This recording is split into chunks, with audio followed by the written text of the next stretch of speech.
Now, fast forward a couple of weeks, I went drifting with my girlfriend one last time before the end of the season because we were leaving for California for Irwindale, and I was going to stay there for about a month. So it was going to be the last opportunity to go drifting. So that went super well. Managed to stop the oil spraying out of the dipstick by rerouting the catch can, and had a lot of fun. The car, I started to figure out the car a bit more. I added some toe in, which gave the car more grip. I did run one set of Zach Novas that I had left over that were like scrubs, and so much more fun with the grip. But that's something else. But the car was a lot of fun. The only problem is at the end of the day, I think I bent my steering rack, because you'll see in the videos that one of the corners is like really a slower corner, and the steering wheel would snap to full lock and get stuck there. So you're gonna see me fight with the steering wheel to bring it back. And at the end of the day, the steering rack was making like a really odd grinding noise. So I wanted to rebuild the rack anyways because it was leaking fluid a little bit. So that's fine. I'm gonna rebuild it and should be good for the next season. Though, actually, let's start by showing you some of the clips.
I figured out the car a lot more during that practice session. I would have loved to get one more practice session before DMCC to figure out some things, especially with the rear alignment.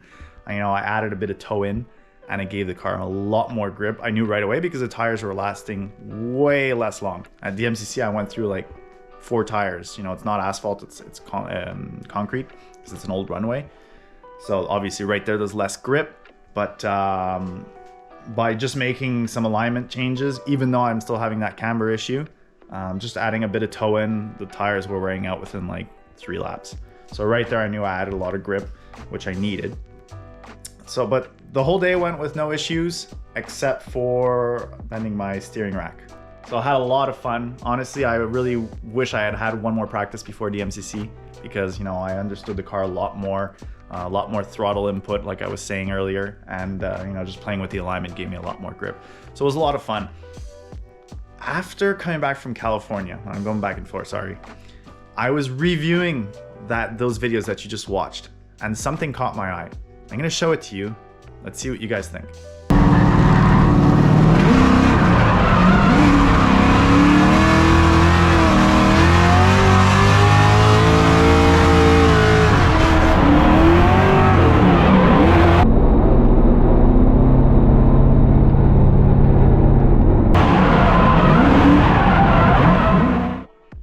Yeah, that's oil pressure at like almost 7,000 RPM.